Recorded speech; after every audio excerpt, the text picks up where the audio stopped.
Le démon prend l'apparence d'un singe serviable et gentil, mais juste pour étrangler un avocat voleur, un avocat injuste, le jour qu'il oublierait de prier la très sainte Vierge Marie, mais Dieu le préserve. Cette histoire est tellement fantastique, n'est-ce pas, que les capucins de cette époque-là ont décidé d'immortaliser cela, les frères capucins, en écrivant cela dans leur annales, et c'est le père Mathieu de Basso qui l'a vécu.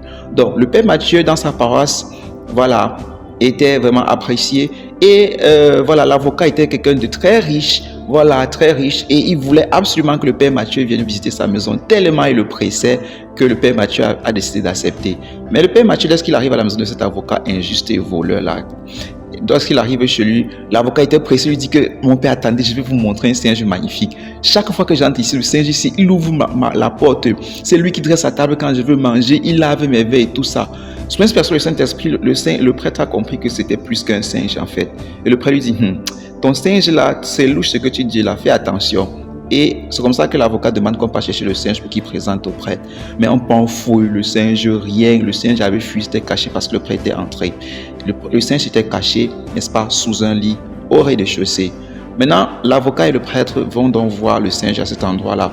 Et sous l'inspiration du Saint-Esprit, le prêtre déclare au singe, je t'ordonne maintenant, démon, de dire qui tu es maintenant. Voilà, subitement, le singe dit donc, c'est vrai, je suis un démon, voilà, et j'ai été envoyé pour égorger cet homme, cet avocat pécheur, le jour qu'il devait oublier de faire sa prière à Marie qu'il fait souvent, et c'est Dieu qui m'a donné la permission. Dès qu'il a dit ça, l'avocat est tombé, il était dépassé. C'est vrai que l'avocat était injuste et voleur, mais il a compris que ses prières à Marie le protégeaient. Donc il est tombé, il était dépassé, le prêtre l'a rassuré. Et puis le prêtre a ordonné au singe de quitter la maison. Mais sauf qu'en quittant, il a dit, il donne une seule permission, c'est de percer le mur. Et dès qu'il a dit ça, un grand bruit, bam, le singe a percé le mur et s'en est allé, le démon en fait.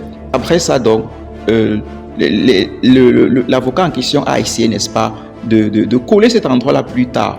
Ils ont tout fait, ils ont mis le chaud, la pierre, tout, rien. Dès qu'on essaie de couler le trou là, rien, le trou là est resté longtemps, très longtemps même. Un moment donné, sous le conseil du père Mathieu, donc du prêtre qui était venu, il a demandé qu'à la place de cela, on mette l'image, un marbre avec l'image d'un ange pour fermer cet endroit-là et que ça ne devait plus tomber. Dès qu'on a fait ça, le problème a été résolu et corrigé tout simplement. Voilà. Et depuis ce jour-là, cet avocat-là a arrêté son injustice et il a continué à prier la Vierge Marie, aimer Dieu, arrêter son vol qu'il faisait dans son métier. Donc voilà comment, n'est-ce pas, en priant la très sainte Vierge Marie, il a été protégé du diable et de la mort et la miséricorde de Dieu l'a touché. Abonnez-vous, likez, partagez. Ciao, ciao.